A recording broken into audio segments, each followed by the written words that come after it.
Bienvenue sur l'Estamitech. L'Estamitech, le podcast de discussion dans la bonne humeur avec les acteurs de la tech du Nord. Je m'appelle Ludovic Bory et je vous accueille à ma table. C'est parti!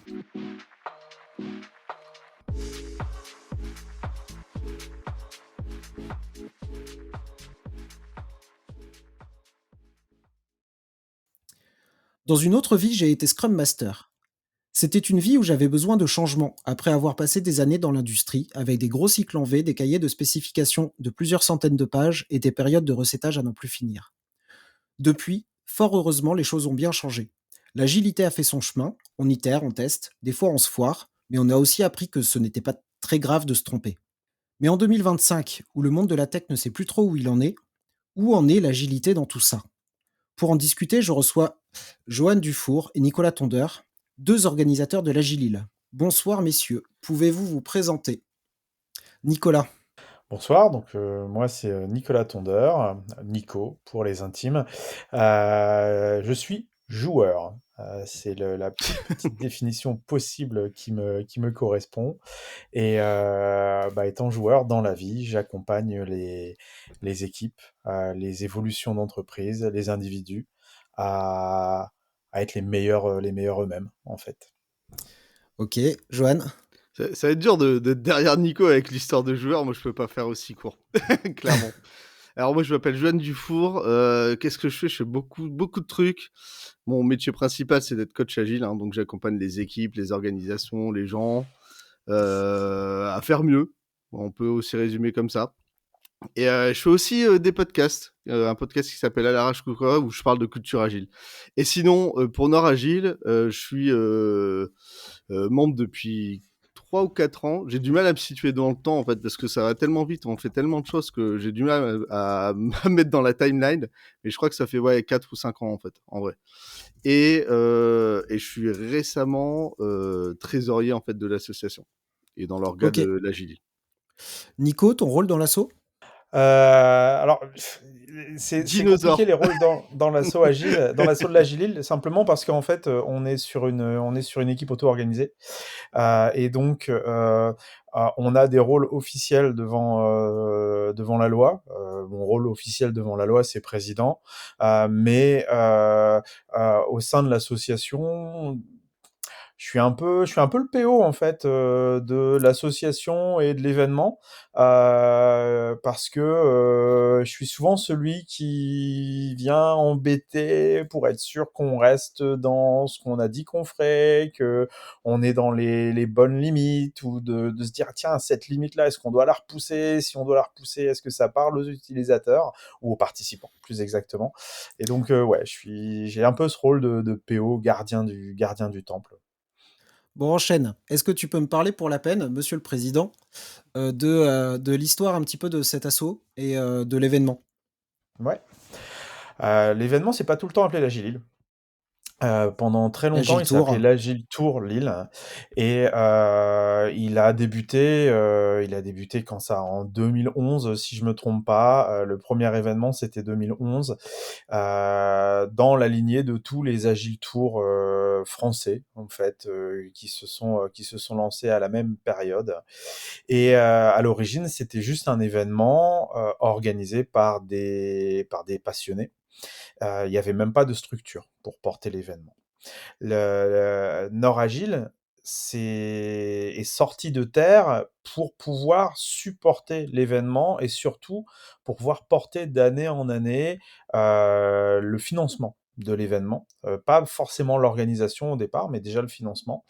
Et puis à force, il y a d'autres initiatives qui sont sorties de terre, au-delà de l'événement en tant que tel. Il y a des meet-up qui ont commencé à voir le jour. Il y a eu plusieurs expérimentations d'organisation de meet-up liées à Nord-Agile. Puis on a commencé à... Il y a des personnes qui sont arrivées. Moi, je suis arrivé dans Nord-Agile. Si je dis pas de bêtises, j'ai dû arriver en 2016 dans Nord-Agile. Vraiment, en m'investir vraiment dans l'association, à un moment où les anciens commençaient à être fatigués. Il y avait besoin d'un renouveau dans à la fois l'événement et à la fois la vie de l'association. Et puis, qu'on est là, qu'on fait vivre ça avec une équipe qui a beaucoup bougé depuis 2016 quand même. Il y a eu beaucoup, beaucoup de mouvements, mais quand même avec quelques personnes qui restent encore depuis ce temps-là. On continue à faire vivre l'événement qui est depuis devenu l'Agilil, qui est le moment central de la vie associative. Et puis, on a fait vivre avec plus ou moins de succès suivant les années le Scrum Beer, le Meetup Serious Gaming et parfois aussi juste des petits meet-ups de conférences ou de présentations de sujets bien spécifiques en lien avec l'objet de l'organisation qui est de promouvoir la démarche agile dans les Hauts-de-France. C'est combien de participants, la Gilil? Ah, c'est 500, non, 400, 500 par jour? 450 maximum. Non, Notre c'est jauge est à 450, ouais. 450 maximum, ouais. Par Qui jour sur participe? 2 jours. C'est quoi le profil du participant à la Gilil? Ah, c'est une super bonne question. Il y a quand même pas mal de personnes convaincues. Donc tu vas retrouver, des scrum masters, des product owners, des product managers, des coachs agiles, mais ça, c'est sans surprise. Et après, en fait, c'est assez, variable, hein. On a rencontré, des managers, des directeurs, des, gens qui faisaient du commerce aussi. Donc, c'est extrêmement variable, mais en tout cas, ils gravitent tous dans, l'univers, voilà, plus ou moins proche de la tech. C'est assez rare d'avoir des profils de hors tech, en fait, on va dire. Donc tu auras des Hors ESN, IT. hors IT, Hors pardon, IT. hors IT, Ouais. hors IT, pardon. Ah bah On tiens, a on aimerait bien avoir des médecins, par exemple, tu vois? Ce serait trop cool. Mais, non, mais c'est une première question intéressante. Pourquoi, pourquoi l'agilité, c'est un truc de tech?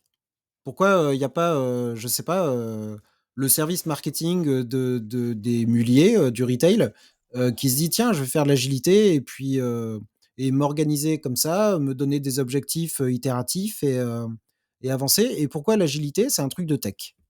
Je pense qu'on est dans le fondamental. Là, il y a 2 choses. Première chose, c'est que l'agilité est issue de la tech.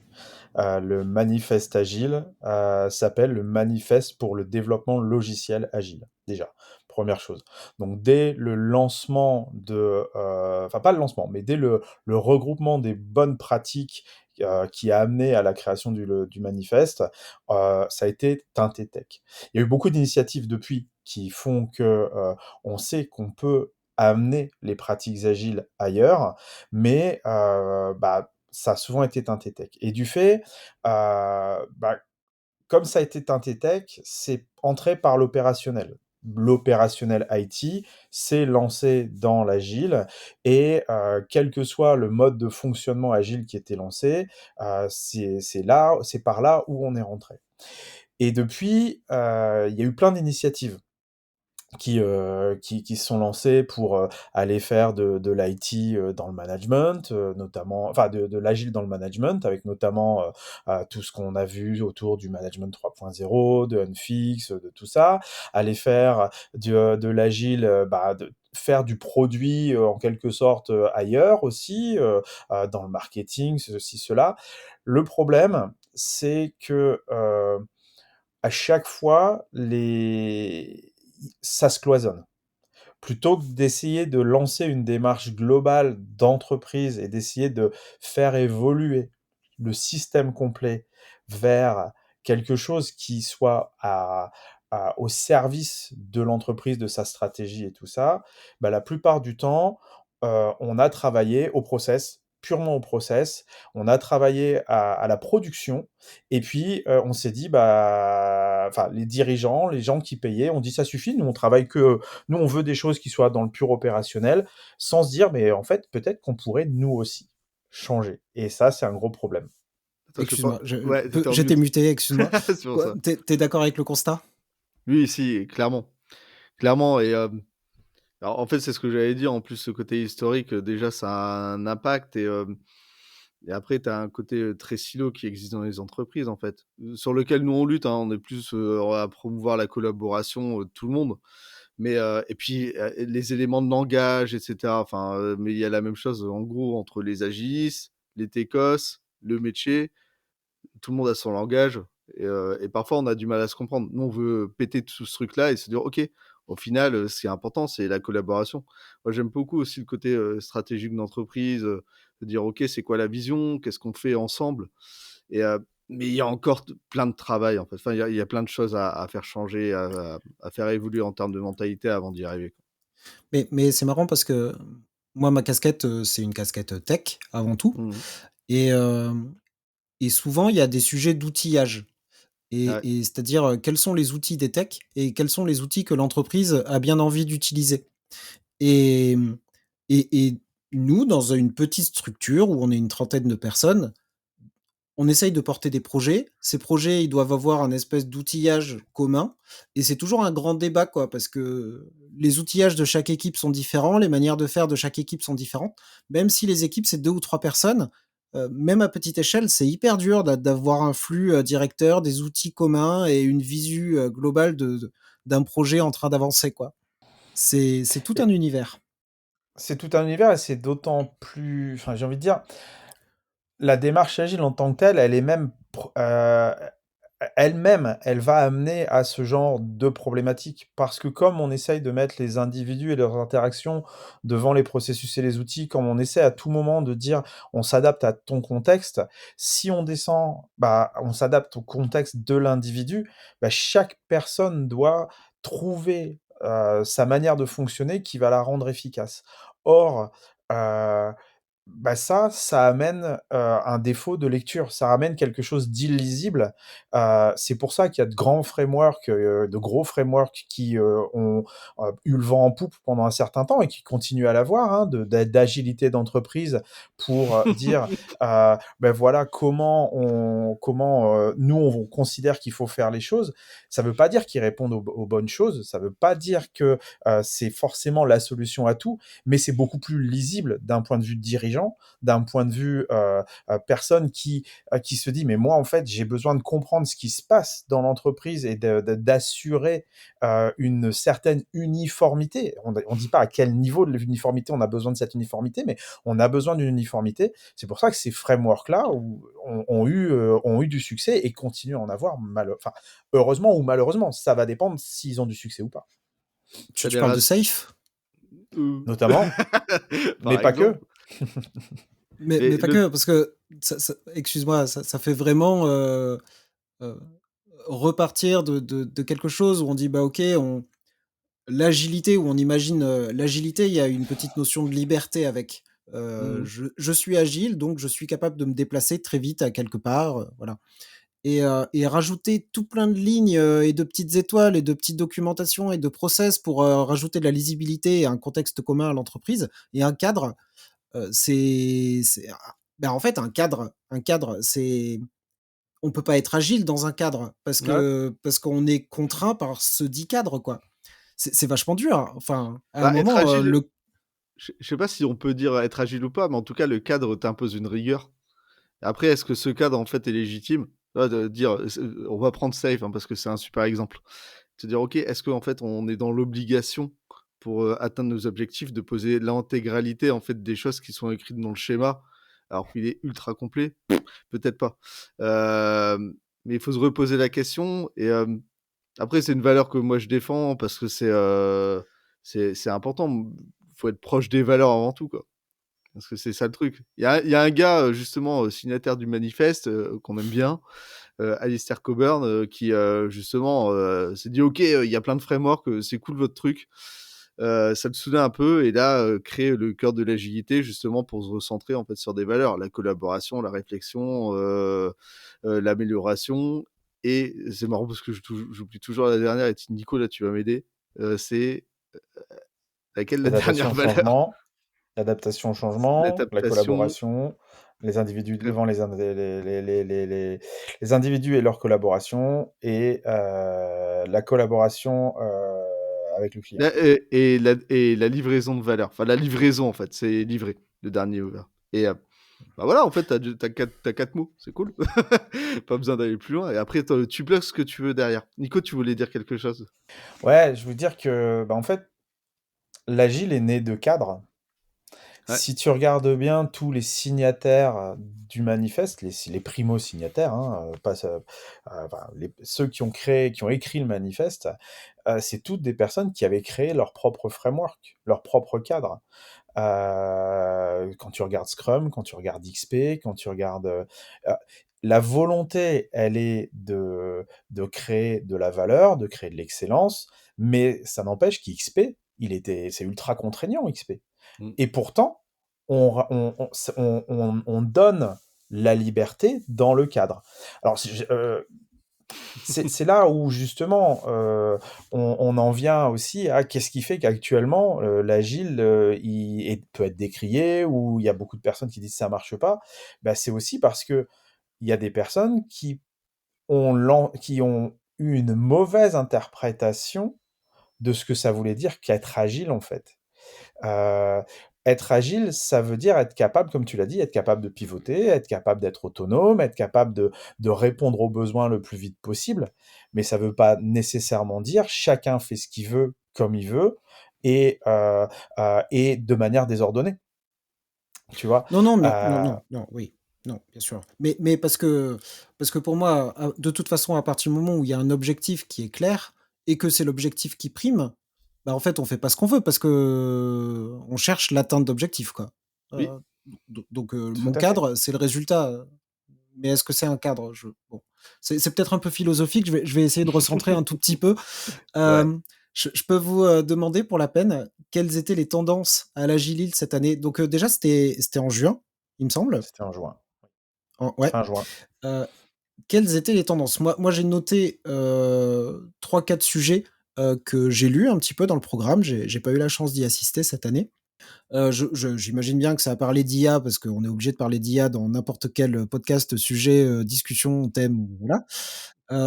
J'ai vu de la transformation d'entreprise, du numérique responsable, ça c'est intéressant, j'aimerais bien que vous en touchiez un mot et puis, de la collaboration évidemment, rapport à la collaboration qui reste le cœur du sujet. Heu, Johan, qu'est-ce que tu as retenu toi en grande thématique? Je vais être franc avec toi, j'ai pas retenu grand-chose parce qu'en fait, en étant dans l'orga, j'ai quasiment rien vu, en fait. À part deux trois keynotes, j'étais plus en train de courir pour faire des choses. Après, j'ai discuté avec des speakers, hein. Moi, le sujet que j'aime beaucoup en ce moment et on en a parlé tout à l'heure, c'est le côté agilité à l'échelle. Donc, par exemple, il y a eu, Rachel Dubois qui a fait la keynote de la première journée, si je dis pas de bêtises.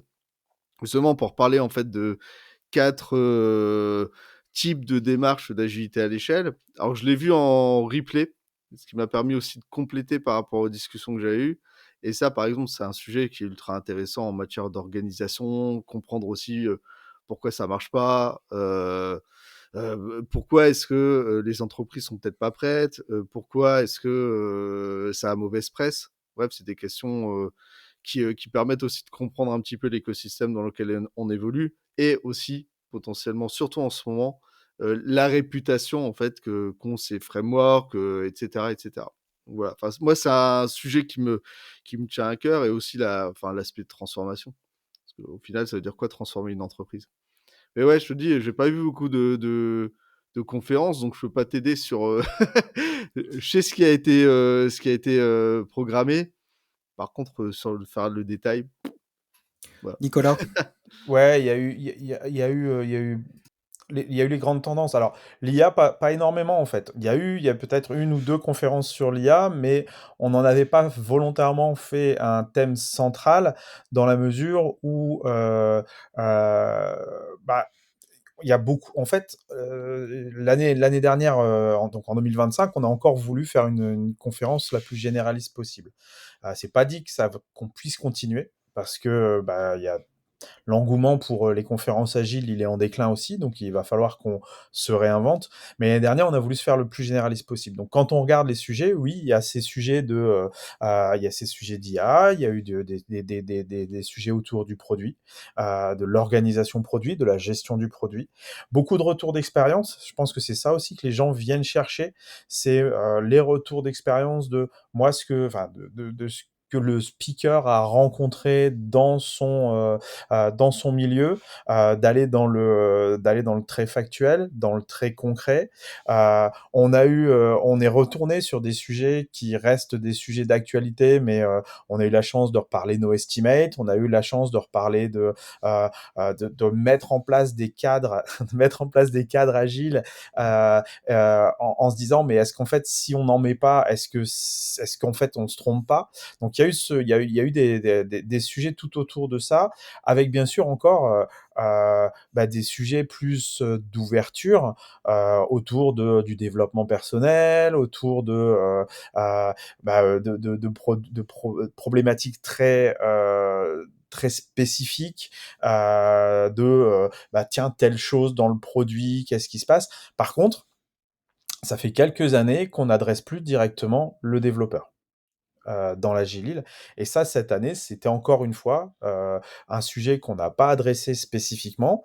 Euh, mais je tiens à dire que c'est pas nous qui l'avons pas adressé, en fait. C'est pas l'organe qui l'a pas adressé, c'est que au niveau des propositions de sujets, les développeurs ne nous ont pas présenté beaucoup de sujets et ceux qu'on a vu présenter c'est pas forcément des sujets qui parlaient aux personnes qui ont voté pour le programme. Parce que le programme de l'Agile, on le veut très collaboratif, on le veut ouvert aux participants. Donc on fait ça en meet-up la plupart du temps. On récupère des personnes, on invite des personnes à venir nous aider à faire alors c'est un extreme quotation par exemple. On utilise parfois ce format-là d'extreme quotation pour créer le programme. Et donc les devs, on en a peu. On en avait peu les années qui viennent de passer et cette année-ci. Mais ça s'explique aussi Alors, parce qu'en même temps, ou presque en même temps que nous, il y a le DevLil. En fait, 2 semaines avant, il y a le DevLil C'est de leur forcément, il y a faute. déjà eu la grand-messe des techs, des devs 2 semaines avant, quoi. mais quand même, super transition. Parce que, bon, alors, moi, mon podcast, il s'appelle Lest Ami Tech. À la base, je suis tech, c'est mon métier.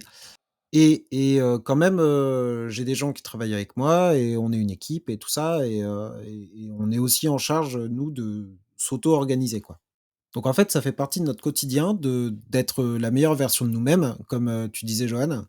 Heu et mmh et ces, on va dire, 5 dernières années, on a vécu donc, le covid, comme tout le monde. On a vécu la mode du, télétravail d'un seul coup qui est arrivée en disant: «Ah ben, la collaboration doit changer». On est tous chez soi avec le télétravail, donc le télétravail, c'est aussi, peut-être plus de liberté autour des heures de travail, de plein de choses. Donc ça veut dire de l'asynchronisme, ça veut dire, une communication qui peut être différente, qui est non verbale. Donc, c'est plein de changements dans les attitudes aussi et ça a pour moi un réel impact sur, la façon dont une équipe va travailler. Mais c'est aussi, on a un retour de boomerang de, «Ah ben non, vous revenez tous au bureau», donc j'ai plein de témoignages de gens autour de moi qui disent: «Ah non, télétravail là, il y en a eu beaucoup trop, vous revenez tous au bureau». Je dis: «Ouais d'accord, mais on est 1 200 et les bureaux, il y a 800 places, on fait comment?» Et et mmh et donc d'accord, vous venez au bureau, mais pas tous les mêmes jours. Je dis: D'accord, mais si on n'est pas tous là les mêmes jours, comment on fait pour se croiser?» Et c'est tout un paradigme là de qui a bougé ces dernières années. Pourtant où le tech est censé être au cœur du truc parce qu'on a envie, historiquement, il y a toujours eu un problème de communication selon moi entre le métier et la tech.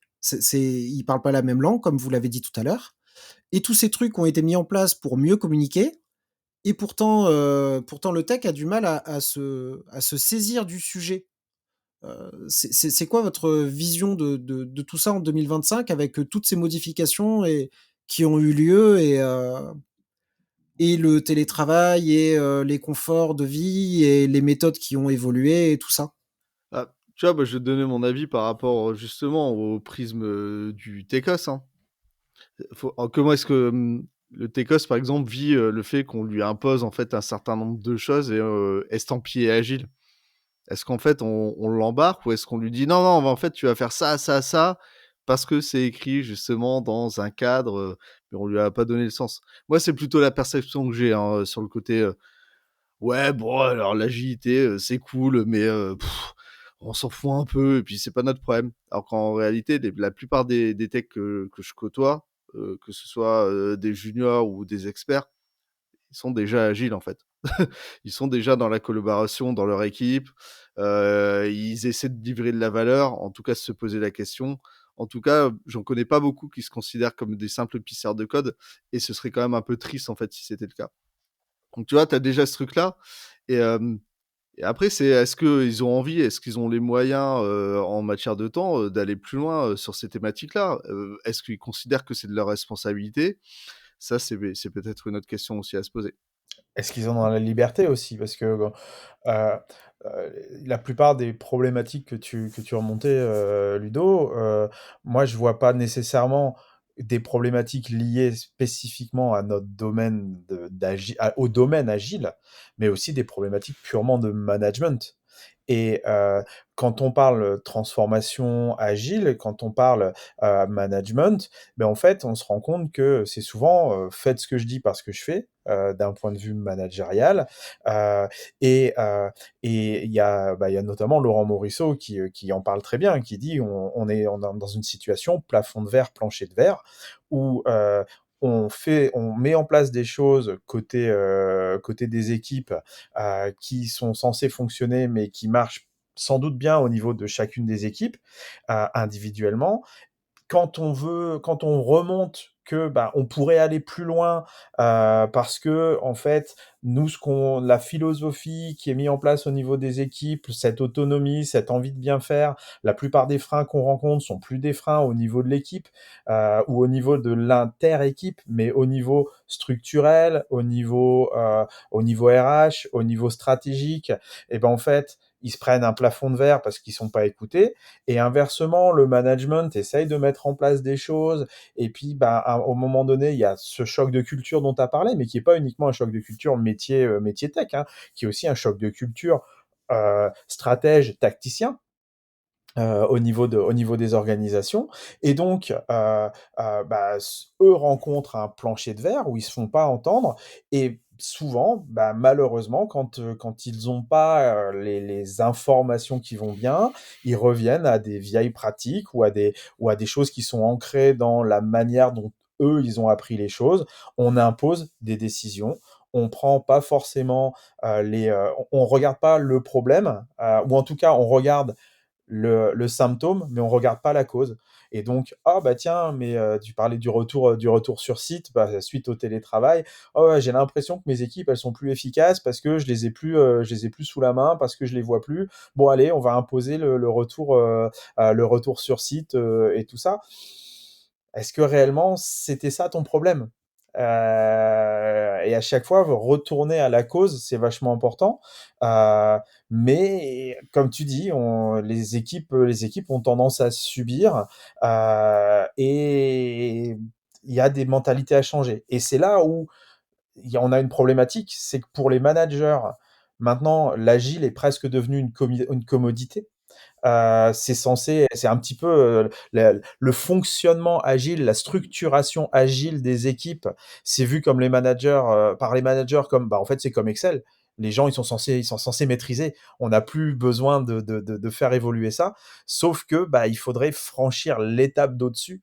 Et oui, l'opérationnel, lorsque on a fait une transition vers la démarche agile, l'opérationnel est peut-être agile et peut-être n'est pas aussi efficace que ce qu'on aurait espéré, mais c'est peut-être parce qu'il y a un braquet supplémentaire à passer,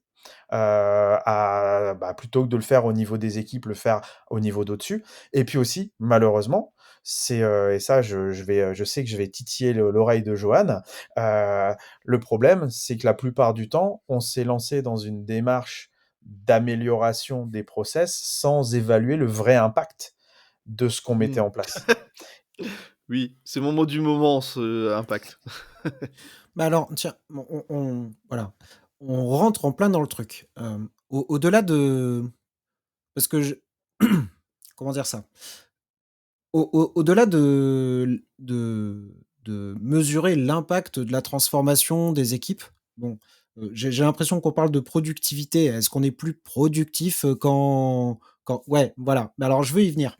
Et parce que moi, ce que j'aimerais bien, alors pour les gens qui écoutent, ils ont hoché la tête en disant non, non, non, non, non, Ouais, non, non. on parle Voilà. pas de productivité.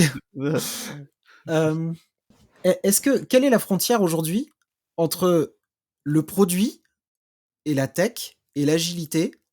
Et est-ce que la vraie tendance, d'aujourd'hui et de ces peut-être dernières années, j'espère, c'est pas justement de responsabiliser le tech, le développeur, l'opérationnel sur la réelle valeur de ce qu'il produit? Mmh. L'agilité a eu un méfait, je trouve, de nous faire compter des points, de complexité et compagnie, avec Scrum, tiens, quelle est la taille de mon panier? Oh, je suis content, ma vélocité a augmenté. Mais en vrai, on s'en fout de ta vélocité parce que si ta valeur produit ou ta valeur financière ou ta valeur pécuniaire, elle reste à zéro, bah, tout ce que tu as fait, on s'en fout, quoi. Mmh. Et et donc, est-ce que, quand tu dis, il faut impacter les gens, passer le braquet d'après est-ce que le braquet d'après, c'est pas plus de dire d'aller expliquer l'impact business que les gens doivent avoir et leur dire: «Monsieur, j'ai besoin que le mois prochain, monsieur, madame, toute, l'équipe, j'ai besoin que vous me rapportiez, 100 000 n'ayons pas peur des chiffres, il faut tel chiffre d'affaires». Moi, en 20 ans, en tant que dev, on m'a jamais parlé de chiffre d'affaires de la fonctionnalité que je développais. Jamais, parce qu'on s'est jamais dit que l'équipe tech, pouvait s'emparer de ce sujet-là. Vous en pensez quoi de ça? Ton angle est intéressant. En tout cas, sur le sujet de la génération de CA, c'est vrai qu'on n'en parle pas. Après, souvent, on va parler d'autres KPI, et cetera. Mais déjà, le premier truc à se poser, enfin, la première question à se poser, c'est oui, c'est quoi la valeur que j'amène à mon utilisateur, par exemple, tout simplement. Et ça, tu vois, je vais pas être tout à fait d'accord avec toi parce que j'ai été aussi dev, en fait, il y a 15 ans. Et, euh, et c'était une question que je me posais, en fait, en disant, bah, ce que je suis en train de produire en termes d'application, je faisais du PHP. Donc, désolé, ça arrive, hein. Mais faire une web app pour des utilisateurs le plus rapidement possible, parce qu'en fait, ils ont une problématique. Bah, ça a été, ça faisait partie de mon mindset et je l'ai appris en fait en entreprise. On me l'a jamais dit à la fac en fait. La fac, c'est tiens, tu vas être dev, cool. Pourquoi faire? Et en entreprise, je me le suis pris dans la tronche parce que au final, si on produit des choses qui sont inutiles, bah, l'utilisateur, en tout cas, il le remontait vite en fait aux équipes tech. Est-ce que c'est le cas maintenant? C'est une question, en fait, qu'on peut se poser. Est-ce qu'il y a une complexité en matière de métier? Ouais, ça, c'est sûr. Est-ce que les organisations sont beaucoup plus, grosses? C'est possible. Après, tu vois, tu auras pas les mêmes problématiques, en fait, dans une start-up, typiquement. Tu vois, une start-up, admettons, tu 10. Ouais, bah, en fait, tu auras un peu plus de polyvalence, tu voudras peut-être plus t'intéresser à ce qui se passe, à la valeur que tu produis immédiatement. Quand c'est des orgas où il y Bien a des sûr. dizaines de milliers, c'est, bah, tout est dispatché, quoi. Ben oui, mais il a fallu que j'arrive en start-up pour me rendre compte que moi, avec mon métier, j'avais un impact, qui était direct business et qui était pour la peine mesurable. Mais j'ai travaillé dans les entreprises avant, Mullier, heu, fallait pas poser ce genre de questions parce que, ouh là là, il y a du business derrière ça, c'est leur job, attention, on parle pas chiffres ici et OK, il y aura peut-être un nombre d'utilisateurs ou machin, mais moi, savoir, le taux de rétention, dans un tunnel de conversion, bah, quand même, c'était notre job d'améliorer ce taux de rétention, quoi. Et je trouve qu'on a beaucoup dépouillé aussi la tech de ces sujets qui pourtant, leur donnent vraiment de l'impact. Mmh. Nico, je sais pas si tu as l'air un peu sceptique? Non, non, je suis absolument pas sceptique. Je me posais la question de, quel est le facteur qui nous empêche, enfin, qui empêche les organisations de, donner cette liberté aux devs, aux tech, d'aller, d'avoir cette information-là? Et en fait, heu je remontais dans ma tête à plusieurs choses. Déjà, première chose, la plupart du temps, on est payé au temps. On n'est pas payé à ce qu'on produit. Et ça, c'est arrivé. Enfin, il y a un podcast qui est génial autour de ça, qui s'appelle Culture 2000. Ils ont fait un épisode dédié. Alors malheureusement, ils produisent plus, mais ils sont encore en ligne. Ils ont fait un épisode dédié à la notion de temps. Et à un moment donné, la notion de temps est devenue centrale au fait de payer les choses, même les choses fabriquées. Avant que la notion de temps devienne centrale, j'achetais un marteau chez un forgeron pour l'utilisation que j'allais en faire. Et puis à un moment donné, la notion de temps est devenue centrale, et plutôt que de payer le marteau pour l'utilisation que j'allais en faire, je payais le temps que le forgeron avait passé à fabriquer le marteau. Et on a je pense que là, il y a une première composante, c'est les organisations ont l'habitude de payer les gens au temps et pas les payer à l'efficacité, à l'efficacité, au CA qui produisent et tout ça. Une première chose. Mais Et la deuxième chez les chose, techs, c'est vrai. chez les techs, C'est oui, pas vrai. chez les techs, c'est Ouais, vrai. ouais, ouais. Parce que l'équipe commerciale, ça fait partie de la culture, par exemple. L'équipe commerciale, ça fait partie de la culture. Après, on pourrait se demander aussi, est-ce que est-ce que c'est bien fait même chez les commerciaux? Parce que dans un sens, quand tu travailles à une objectivation individuelle, tu vois, moi je serais plus je suis partisan des objectivations de groupe, hein, quand on est sur des trucs comme ça. Mais il y a ça. Et puis il y a aussi le fait que, mine de rien, tu parlais des grands groupes, Mullier ou autres, on parlait des startups, mais dès le moment où on n'est plus en startup, on commence à être en scale-up, on commence à être en Mullier. En fait, les gens qui produisent sont pas nécessairement des gens qui appartiennent à mon entreprise.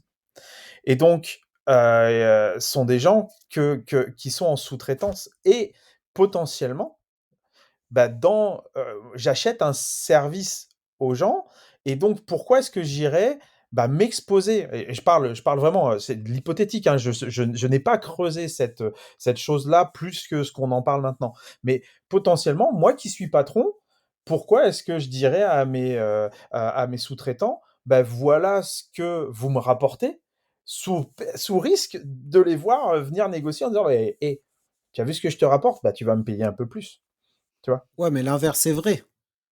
Bah, en fait, tu m'as fait juste perdre de l'argent, pourquoi je te paierais, quoi? Bien sûr. Et je pense Oui, qu'il c'est vrai. il y a beaucoup de prestataires qui seraient beaucoup, beaucoup, beaucoup moins payés, hein. Ah bah, Ce serait clairement, compliqué. clairement.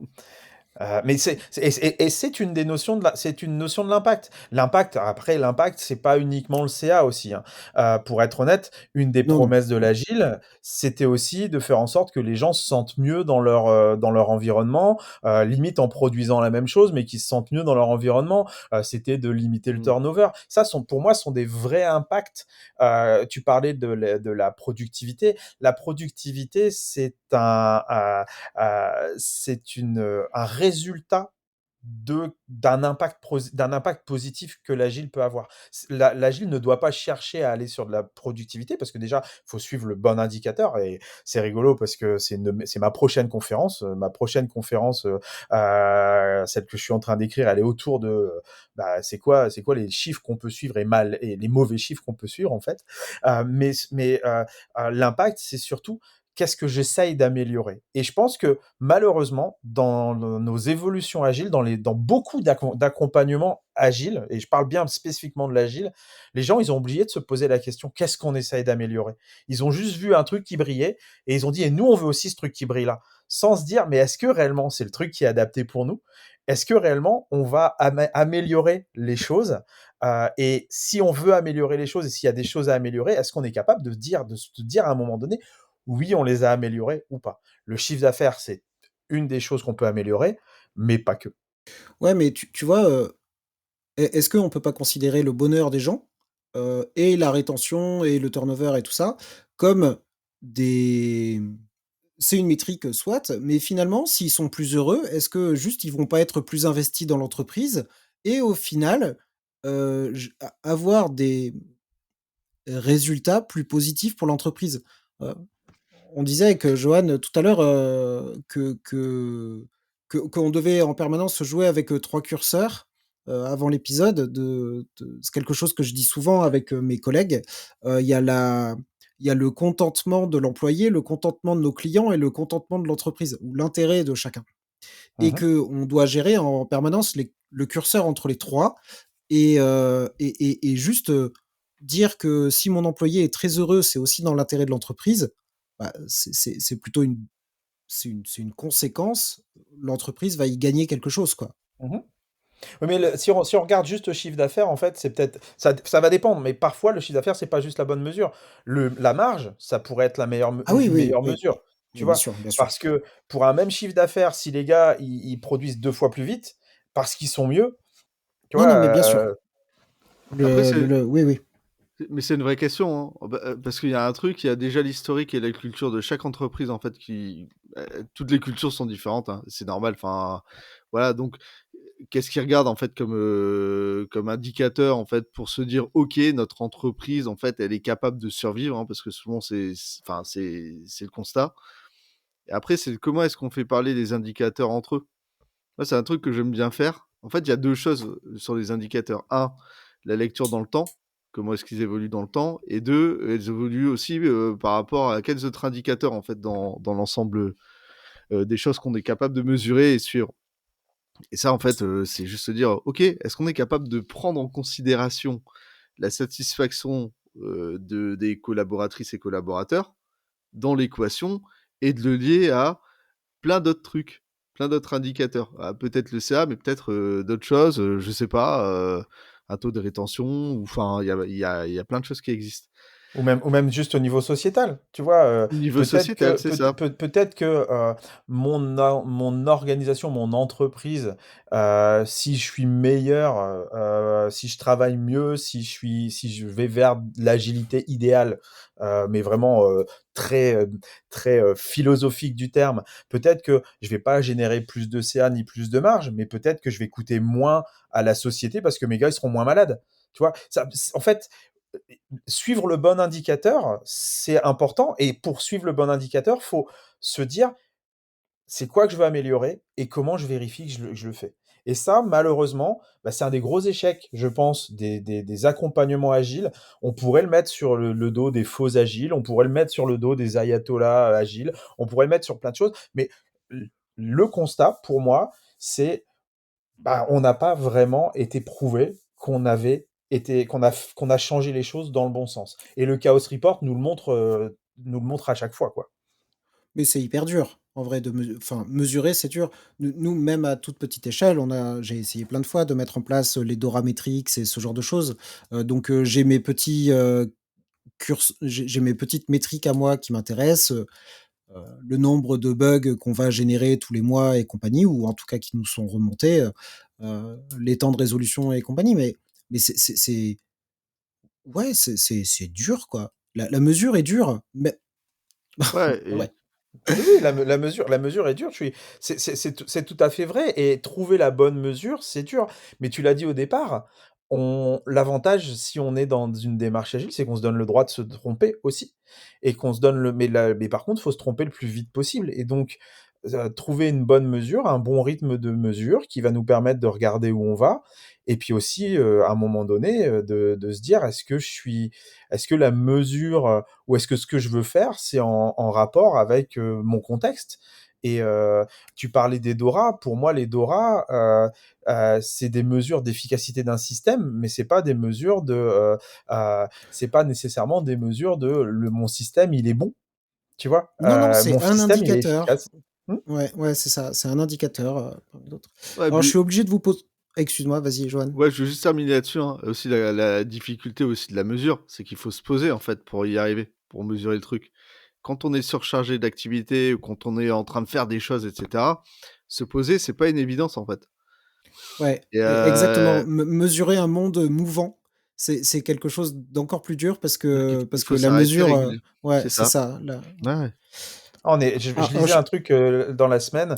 En fait, on est passé d'un monde VUCA à un monde banni et le problème, du banni, c'est que, bah, il est complètement imprévisible et on est tellement dans la réaction et surréaction, et puis là, encore plus maintenant, on voit, alors pour les gens qui écouteront le podcast, on est la semaine où on a notre premier ministre qui a démissionné, qui a été remissionné, puis qui va peut-être être enfin, qui veut peut-être redémissionner, hein, voilà. Mais tout cet environnement autour des entreprises, il aide pas non plus à être serein. Et bah, pour pouvoir mesurer quelque chose, alors on pourrait débattre, on pourrait en parler des heures du sujet que je vais aborder là, mais Ouais, je vais ouais. juste te dire, quand tu vas modifier quelque chose, tu amènes du chaos. Et pour pouvoir mesurer l'impact de ta modification, il faut que ton chaos, il soit parti ailleurs. Or, on est dans un monde mouvant, et donc, plutôt que de se dire, j'ai fait une modification et pour que je sois sûr que cette modification elle est efficace, il faut que je me donne le temps, il faut que je me donne 6 mois, 1 an et demi. Ben, en fait, demain, j'ai pas de résultat, bah, je vais tout de suite réfléchir au truc d'après à changer. Sauf que j'ajoute du chaos, j'ajoute du chaos, j'ajoute du chaos et mon système, il est jamais à un moment stable où j'ai une mesure qui veut dire quelque chose. Alors je suis obligé de vous poser la question maintenant. Heu, hem, on nous, le métier de la tech s'est, beaucoup bouleversé avec, l'arrivée de l'IA. Enfin, il faut que j'aborde le sujet. Mmh. Hem, je considère aussi que ça donne à plein de non-tech la possibilité de produire des choses, d'une manière ou d'une autre. Est-ce que vous avez déjà observé ça, vous? Ce truc de: «Oh, beh, de toute façon, si je demande à la tech, ça va prendre 10 plombes et maintenant, je suis capable de le faire moi-même». Et parce que faire un outil ou quoi, si je sais me débrouiller un petit peu, c'est facile et il y a et je sais pas, du no-code ou je sais pas quoi, plein de Zapier, plein de, Shadow IT qui se développent un petit peu partout à coup d'IA et à coup de trucs et que la frontière devient le chaos en fait, augmente tous les jours à cause ou grâce à tous ces nouveaux outils qui sont en train d'émerger. Franch C'est pas encore? Ouais, non? Franchement, moi, je le perçois pas trop, hein. Pas en tout cas dans ce domaine d'application-là. C'est-à-dire que les gens avec qui je discute, et il y en a pas mal, ils vont pas se dire, naturellement: «Tiens, je vais faire une application, machin que je vais proder et mettre à disposition, en no code», clairement non, pas tant que ça. Et je suis Par contre, même on voit des assez nouveaux surpris, en métiers. fait. Oui, par contre, il y a des nouveaux métiers, ouais. Là, Là, tu as parlé de dernièrement, product builder. exactement. Dernièrement, on a vu apparaître des nouveaux métiers, notamment le métier de product builder, qui est une personne qui va justement, en utilisant le no-code, en utilisant sa connaissance du business, va lancer un produit, vérifier que il y a une appétence pour ce produit, et après le passer dans les mains d'une équipe qui va aller sur cette graine de produit, le faire, bah, fleurir, le faire générer de la valeur. Et on en entend parler, et voilà. Ce qu'on entend parler, nous, enfin moi, ce que j'ai vu au niveau de l'IA, c'est en effet, une accélération de la capacité de certains développeurs, mais aussi la peur des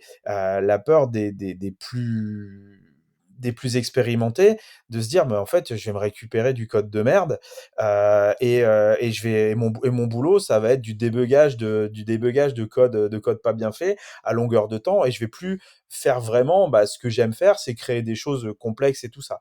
Il y a des craintes.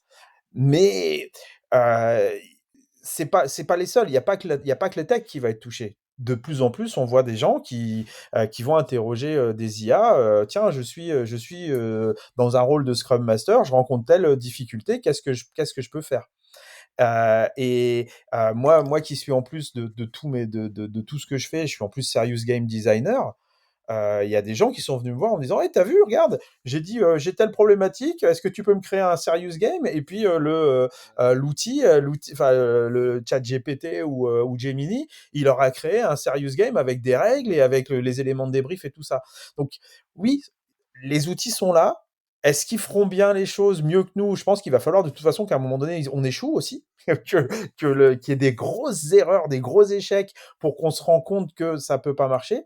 Par contre, je suis assez preneur d'un outil qui va me faciliter la vie sur des problématiques, enfin sur l'identification de problématiques. Là où moi, tu parlais de signaux faibles tout à l'heure, il y a, si je vois pas les signaux faibles parce que, bah, je suis que humain, d'une Tu part, humain, bah, c'est le ça. système, il va peut-être le voir mieux que moi et me permettre d'être plus efficace dans mon action, là où, bah, j'aurais pas vu certaines choses.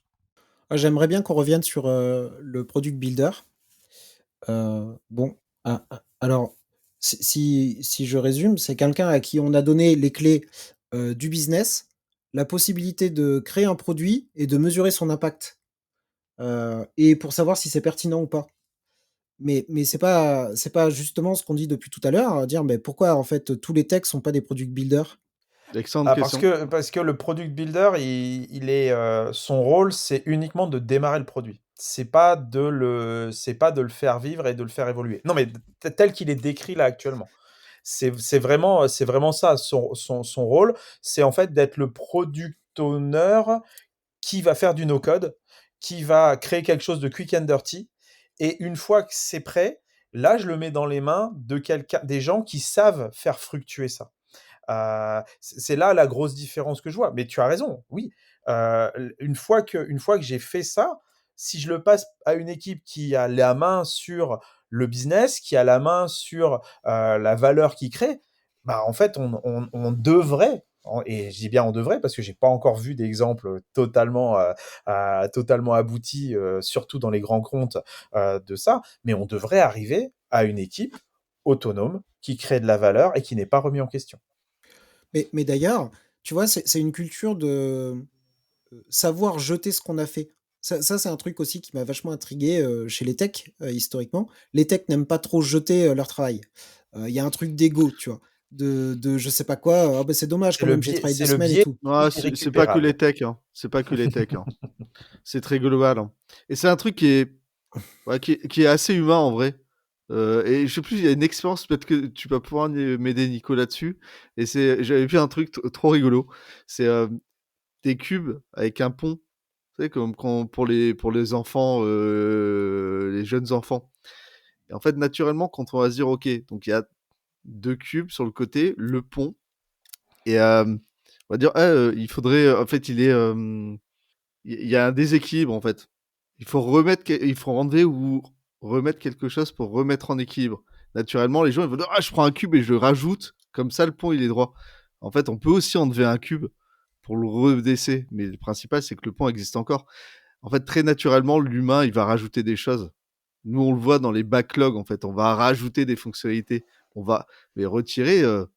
C'est un effort en fait, c'est à dire ah je prends du recul, je retire en fait ce qui marche pas. Il faut aller mesurer des choses. Typiquement, des applications complexes, ce qui se passe, c'est que ouais, la fonctionnalité là qui est utilisée, ouah, on ne sait pas trop par combien d'utilisateurs, mais par contre, on ne sait pas quels sont les impacts qu'il y aura derrière si jamais on démantèle le bordel. Ça, on l'a entendu plein de fois. Et il y Mais a ce côté-là en fait qui est aussi important. Ça marche aussi pour la dette technique, hein. mais là où je veux en venir, c'est que, est-ce que demain, les product builders, tout le monde ne sera pas product builder, et c'est pas juste la culture du quick and dirty chez les devs ou la tech qu'il faut inculquer un petit peu plus en disant: «Bah, maintenant tu as tous les outils pour faire du c'est facile de faire du quick and dirty. ChatGPT, il va te le faire pour toi et tu vas l'accompagner un peu parce que tu es tech et ça sera facile pour toi. Tu fais du quick and dirty et tu testes un truc et tu t'intéresses à ce que ça a généré et apprends à jeter. Après, on s'en fout, tu referas plus propre si tu as envie plus tard, quoi». C'est pas ça l'avenir, là? Ça pourrait être l'avenir. Après, de toute façon, ce sont déjà des choses qu'on voit. Je peux te parler de 2 sujets, qu'on a vus, dernièrement, de 2 expérimentations qui ont été vues. C'est moi, j'ai eu la chance de pouvoir collaborer avec, David Lézé sur ce qu'on appelle le déclin fonctionnel. Le fait d'avoir dans nos applications du code qui ne produit plus la valeur qu'il était censé créer au départ et puis de se questionner sur, bah, que fait-on? Est-ce qu'on peut le redorer pour qu'il ait de nouveau de cette valeur? Est-ce qu'il faut l'enlever? Et tout ça. Et Rachel Dubois, dont on a aussi parlé tout à l'heure parce que elle est venue à l'Agilil, elle nous a fait une keynote. Elle parlait dans un de ses posts sur LinkedIn dernièrement du fait que lorsqu'elle accompagne les équipes, elle challenge, elle demande à ses équipes non seulement de bah, qu'est-ce que vous allez apporter sur le sprint dans l'application ou dans le produit, mais aussi qu'est-ce que vous allez être capable d'enlever? Et elle Mmh. demande à chaque fois aux équipes à la fois de proposer des sujets à ajouter, mais aussi proposer des choses à enlever. Parce que de toute façon, la frugalité des applications, ça va aussi dans le sens de l'éco-responsabilité de nos applis, du RSE, de tout ce qu'on veut. À un moment donné, on peut pas continuer à avoir des applis qui sont de plus en plus grosses, parce que ça a plusieurs impacts. Ça a cet impact cet éco-impact de nos applications, elles sont gourmandes en ressources et tout ça, mais aussi on sait que d'un point de vue des utilisateurs, une application, je sais plus quel était le chiffre, mais je crois que c'est de l'ordre de la milliseconde. À chaque milliseconde de chargement d'une application sur un smartphone, on perd des utilisateurs. Et Mmh. donc, si on réussit à faire des choses frugales qui vont droit à la fonctionnalité, qui vont droit à la création de valeur, eh ben, on sera non seulement mieux pour la planète, mais on sera mieux pour nos équipes et on sera mieux pour nos utilisateurs. Ouais, et puis dans la sphère, et la culture agile, c'est un truc dont on parle de plus en plus, hein, c'est le côté simplification et ça marche pour plein de choses. Bah, et puis c'était là Ouais. avant, c'était même avant l'agile. Mmh. Le Kanban, qu'est-ce qu'il prône? Il prône de la simplification. Alors certes, à l'origine, c'était dans l'industrie, mais ça reste valable pour l'agile. Sauf qu'encore une fois, la on a des problématiques et là, on en revient à c'est un autre problème, un autre sujet, c'est que mais dans nos métiers, on est ahistorique. On ne regarde pas comment on est arrivé là où on en est. On réinvente les choses à chaque fois et on oublie d'aller regarder les choses qui étaient là avant et qui étaient sans doute très bien. Il y avait des choses très bien dans l'avant agile, dans le cycle en V et tout ça, qu'on a oublié, qu'on a dit on ne fait plus parce que c'est tout, on est passé à la suite. Et le problème, c'est que c'est même toute la société qui est historique là en ce moment. On a l'impression qu'on répète des choses qui se sont passées il y a quelques dizaines d'années en se disant mais en fait on est déjà passé par là et qu'est-ce qui se passe? C'est la même chose pour les entreprises en fait. Et pas les Vous choses inq les plus glorieuses de l'histoire, oui. vous Non. inquiétez pas, ce podcast n'est pas sponsorisé par Prozac, hein. Je veux dire, hein. Ouais, on pourrait peut-être aller dans le Petite, positif. Ouais. petite citation de Estelle Landry qui avait pas mal tourné dans les conférences tech et qui avait fait une conférence qui s'appelait La gestion de la surcharge featurale, je crois, Oui, et qui parle justement de ça, sur comment supprimer du code et sortir de ça. Moi, ouais. je suis vraiment persuadé que en plus, oui, on veut toujours la fonctionnalité de plus qui nous attend, sans prendre le temps de se dire: «Bah, ce bouton vraiment il est utile ou pas?» alors que des fois, on a en plus des trucs un peu bêtes, des soucis de design parce qu'on a enchaîné on a trop de boutons, de trucs, de machin. Peut-être qu'il y en a la moitié qui servent à rien et ça demande, pas mal de courage des fois de supprimer des choses. Et de Ouais, et puis supprimer et puis de aussi se dire: «J'ai pas besoin enfin est-ce que je peux aller chercher l'information sans avoir la feature disponible?» On entend de plus en plus parler d'expériences de mock testing, mais si on est juste capable de se dire: «Ah tiens, on va mettre un bouton qui sert à rien, mais on va voir le nombre de fois où il est cliqué, parce mmh. qu'il a un nom qui donne quelque chose et puis seulement s'il est cliqué, là, on va développer le truc», on est aussi sur de l'économie d'effort. Tu allais dire, Joanne? Joanne. Ouais, j'allais dire, il y a aussi, la pression de l'utilisateur qui utilise la fonctionnalité une fois par an. Si on lui enlève, il se passe quoi? Non, mais C'est ce ça, que je l'ai j'allais dire. entendu, je l'ai Ah ouais. vécu ça, en disant: «Ah, attends, ça sert à quoi ça?» «Bah, attends, il y a, Roger, là-bas, il l'utilise pour faire, genre, son reporting de l'année, genre un truc, ultra, chiadé et fiscal, donc tu pas le choix». Je dis: «Mais on peut pas faire autrement?» «Ah!» Voilà, ils se sont pas posé la question, en fait, de dire: «Mais en fait, ouais, ça sert à rien, ça peut être, fait, différemment». On a fait des petites tentatives comme ça chez nous où, vraiment l'analytique dit: «Bon, bah, il y a un ou 2 clics par an et c'est peut-être un ou 2 clics par erreur» et en fait non, c'est l'utilisateur qui fait un ou 2 clics et qui t'appelle quoi et qui te dit: «Bah, je sais plus faire ça». J'ai: «Oh, oh, tu t'en servais?» «Bon, ouais, OK».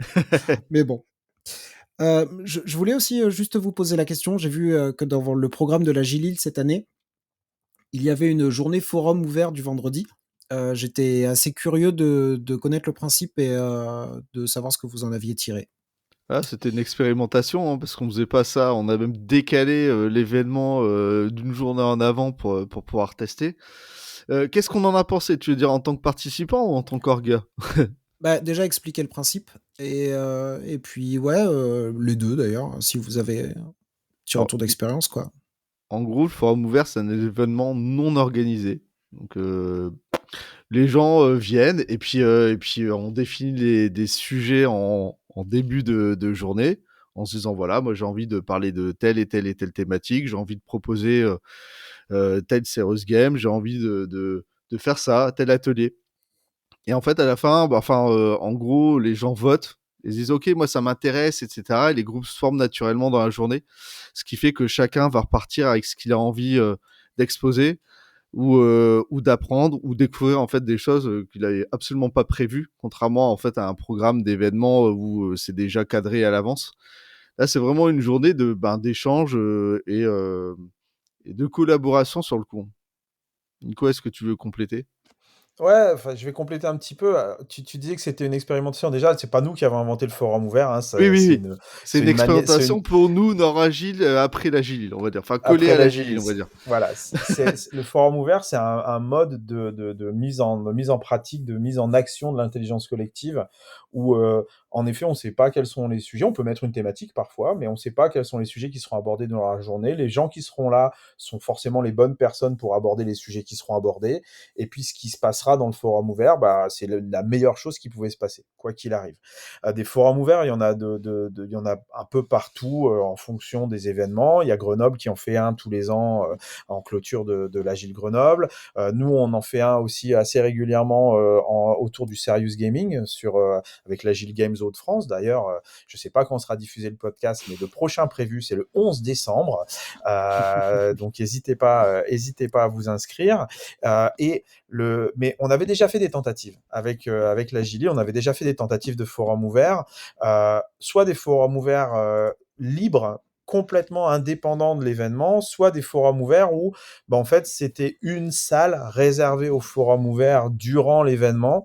Et ce qu'on s'était rendu compte, c'est que bah, le forum ouvert tout seul, il avait du sens, mais ça nous demandait quand même, nous les orgas, de l'énergie de faire un événement en plus. Et on n'était pas, fallait trouver du sponsor, fallait réserver une salle et tout ça. Et bah, l'événement principal, c'est quand même l'Agilil, et la plupart des bénévoles, bah, ouais, à la fin de l'Agilil, ils sont fatigués, et puis il faut Mmh. attendre l'année d'après pour qu'ils aient de l'énergie pour redémarrer un événement qui sera l'Agilil de l'année d'après. Parce que c'est une problématique, hein, le bénévolat. On a tous des boulots très prenants. On n'a pas tous le niveau d'énergie bah, ceux qui sont le plus investis, enfin même pas le plus investis, ceux qui mettent le plus d'énergie peuvent mettre et tout ça. Et donc ce qu'on a décidé cette année, c'est d'essayer de le coller à l'Agilil pour en plus permettre aux personnes qui viennent de loin à la Gilil de pas faire deux fois le trajet, mais d'être là quand même et d'en faire profiter, enfin eux de profiter, puis et nous d'en faire profiter. Le résultat de cette année, il est assez satisfaisant. On n'a pas fait Mmh. carton plein sur les billets, mais comme on n'a pas fait carton plein sur la Gilil cette année, parce que bah, comme tous les événements tech, agile ou autres, le sponsoring à la fois Ça a sponsors été dur. qui ont un stand ou sponsors qui payent les places à leurs collaborateurs pour venir, il a été compliqué. Heu, les sujets étaient plutôt sympas. On a eu de très bons retours. Je pense que c'est une expérience qu'on va essayer de faire perdurer, et ça, on est encore en cours de préparation de l'Agile 2026 on verra ce que ça donne, mais je pense que ça va perdurer. Et bah, typiquement, moi, ça m'a permis, de réfléchir à un sujet de conférence qui a été prise, pour Grenoble cette année. En effet, ça permet de tester tel atelier, tel sujet. Il y a eu des discussions passionnantes. On parlait d'impact tout à l'heure.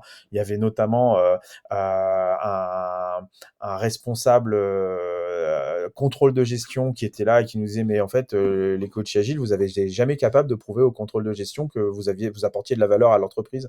Donc forcément, vous allez de moins en moins être sollicité. Et là ça permet de vraiment se poser les vraies questions. Donc c'est des moments très sympas. C'était ça le forum ouvert. Excellent, excellent. Bah, écoutez, ça fait, 1 heure qu'on discute. Est-ce que, j'ai 2 questions rituelles, je vais vous les poser tout de suite et vous pourrez y réfléchir un petit peu. Je vous demande une reco culturelle, n'importe quoi, un livre que vous avez lu, une conférence, un film, n'importe, qui vous a touché ces derniers temps et que vous avez Mmh. partagé. Et puis on est sur l'Estamitech. Alors, j'aime bien demander à chaque, participant, son estaminet préféré que je liste sur une carte. Vous pouvez retrouver sur estamitech.fr. Et, et voilà. Euh, donc, ce sont mes deux questions.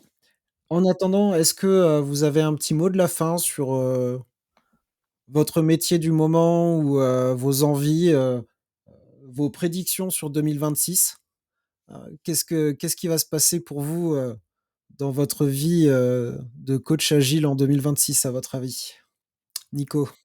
Elle Euh, est dure cette question. Alors, elle est dure, mais ouais. Euh, Ce qui va se passer en 2026, en tout cas là, moi, où je veux diriger mes efforts, c'est à la fois à réfléchir à l'après-agile. On a lancé des initiatives avec Johan dans une association sœur ou amie de Noragile qui s'appelle Keken Shiba, qu'on a créé il n'y a pas longtemps. On a lancé une réflexion autour de ce que sera l'après-agile. Et donc, on essaie d'organiser un événement qui s'appellera enfin, qui s'appelle le PAF, le Post Agile Forum, pour essayer de se donner cette vision de l'après-agile. Il y a ça d'abord. Et puis, je suis assez. On a beaucoup parlé d'alignement, de stratégie et tout ça. Moi, j'aimerais vraiment pouvoir commencer à faire comprendre qu'on a besoin que les entreprises ont besoin de s'aligner stratégiquement et que justement, tu le disais, si on veut créer de la valeur, il faut que tout le monde soit conscient de la valeur qu'on crée et que toute l'organisation soit alignée sur cette création de valeur. Et je pense que ça va être mes deux gros sujets en 2026 avec bon, après se focaliser sur un seul sujet. Johan et moi, on est plutôt hyperactifs, donc Ouais. ça risque d'être compliqué.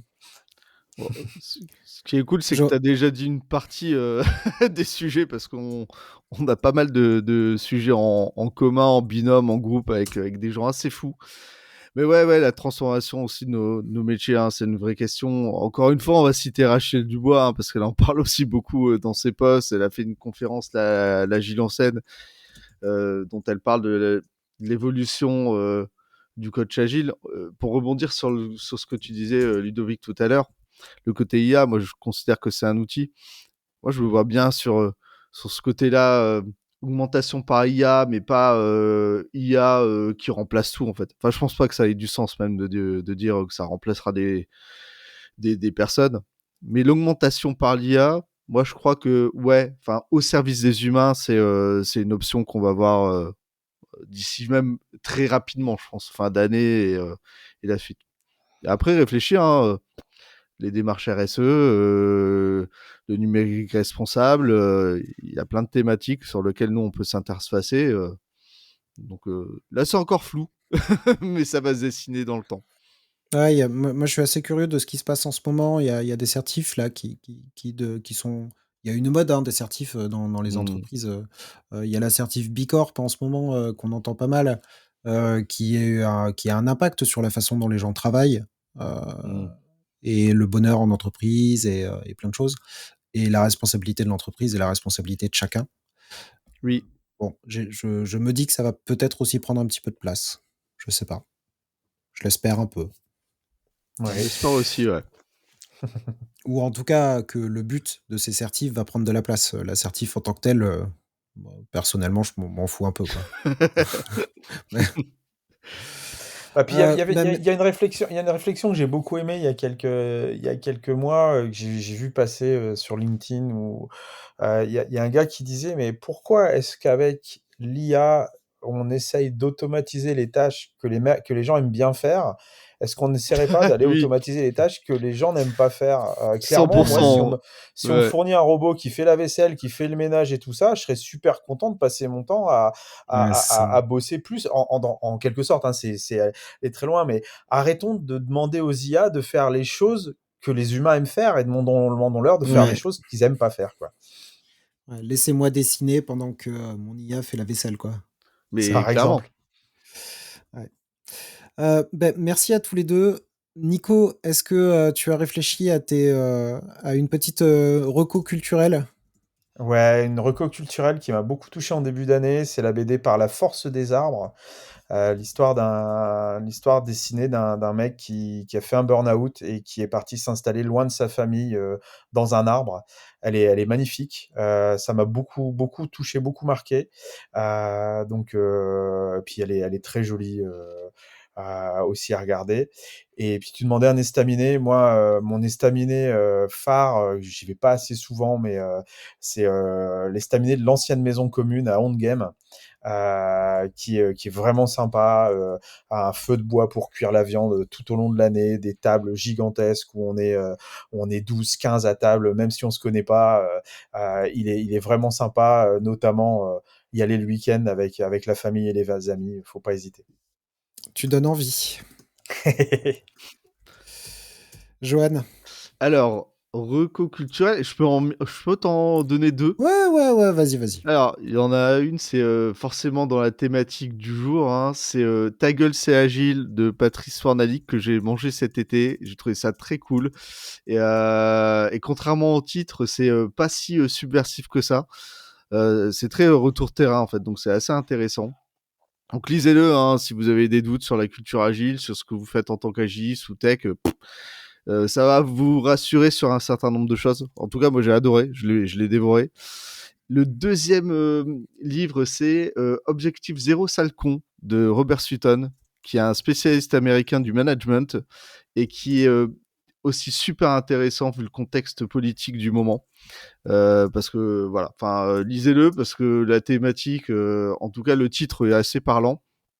Et en fait, au-delà du titre qui est volontairement provocateur, c'est l'impact en fait des comportements de personnes qui peuvent être toxiques et nuisibles, qui est beaucoup plus puissant qu'on l'imagine. Et il y a des choses quand même qui existent pour changer ça en entreprise. Donc voilà, c'est vraiment un expert hein, du management et C'est voilà, ex- parce que le titre est un peu très très provoque, mais il explique aussi dans son intro. Donc je crois- lisez-le. c'est un expert des sales cons, donc, visiblement. C'est ça, exactement. Excellent. Et pour mon estaminet préféré, c'est la taverne du Westhook à Quadipre. Je suis originaire de Dunkerque, donc forcément. Pareil, un peu dans le même délire que toi, Nico. Viande au feu de bois, des bancs en bois, une ambiance à l'ancienne, des petits jeux flamands, là, le jeu de la grenouille qui amuse bien les gamins. Enfin, voilà, l'ambiance flamande à son paroxysme. Ben, je vous remercie tous les deux. J'ai passé un super moment et je pense que, enfin, moi, c'est des sujets vraiment qui me passionnent. On pourrait y passer énormément de temps. Mhm. Bah, N'hésitez pas à venir discuter avec Nico et Johan si vous avez envie. Et puis, ah, euh, tu sais, je peux di- même di- faire de la pub, je sais pas quand est-ce que ça sort, mais je Vas-y, vas-y. serai au Cloud Nord pour représenter Nord Agile et mes 17 000 mandats, voilà, entre autres. Mais oui, on est présent au Cloud Nord sous la bannière Nord Agile, donc ce sera l'occasion de me rencontrer. Nico, je crois que tu seras pas là, il me semble. Ainsi que Non, Maxime Viane, qui sera aussi là, qui est un des membres de du l'assaut, CA. du CA et du Yes. CA. Je serai à Cloud Nord aussi d'ailleurs. Ah On bah s'y voilà. croisera. Je pense que j'aurai mon plus beau t-shirt de podcasteur. Euh, Et puis, il y a pas mal d'événements là qui vont avoir lieu d'ici la fin de l'année, en début d'année. Je vais essayer d'assister à pas mal de choses. Donc, il y aura Cloud Nord. Vendredi, je crois, il y a un événement autour de la Gen AI organisé par une boîte du Nord, auquel je vais aussi assister. Et bah, suivez le podcast, je ferai des comptes rendus de tous ces événements. Trop bien. Il y a aussi le North Star Product, malheureusement, qui est déjà Qui est plein. Il complet, y a plus de Complètement tout place, à sold fait. out. mais Ouais, il y a aussi celui-là par Jamel et Xavier. Donc, Tout à fait, à la pleine image. tout à fait. Ouais, si vous êtes, je suis très curieux de l'événement. Moi, j'ai une collègue qui y va. Voilà, j'espère que ça va bien se passer, mais j'en doute pas. C'est petit événement? Je crois qu'il y a pas Ah, tant de place que ça, hein? il n'y a pas tant j'en de ai. place que ça, mais c'est un premier événement. Et puis, Ouais. Voilà, c'est le product, C'est genre 200 product, personnes, je crois. parle. Ouais, ouais, c'est déjà bien, Oh, c'est pas hein, mal pour un quand même, premier hein. événement, 200 personnes, c'est bien, hein. C'est pas mal. Pour un Non, 1er, non, c'est mais cool. bien sûr, bien sûr. Non, non, mais c'est super et j'espère que le programme a l'air très chouette en plus. Donc, Ouais. j'espère que ça va bien se passer et Ah, on peut les féliciter, hein, Jamel, Xavier, franchement, c'est une bonne initiative. et puis la communauté lilloise est toujours aussi active dans tous les domaines, donc, c'est cool. Absolument. Merci beaucoup. Merci beaucoup à toi Merci à pour toi. l'invitation, Ludovic, c'était très, très bien. Ben merci. À très bientôt tout le monde. Salut! Salut, ciao, ciao.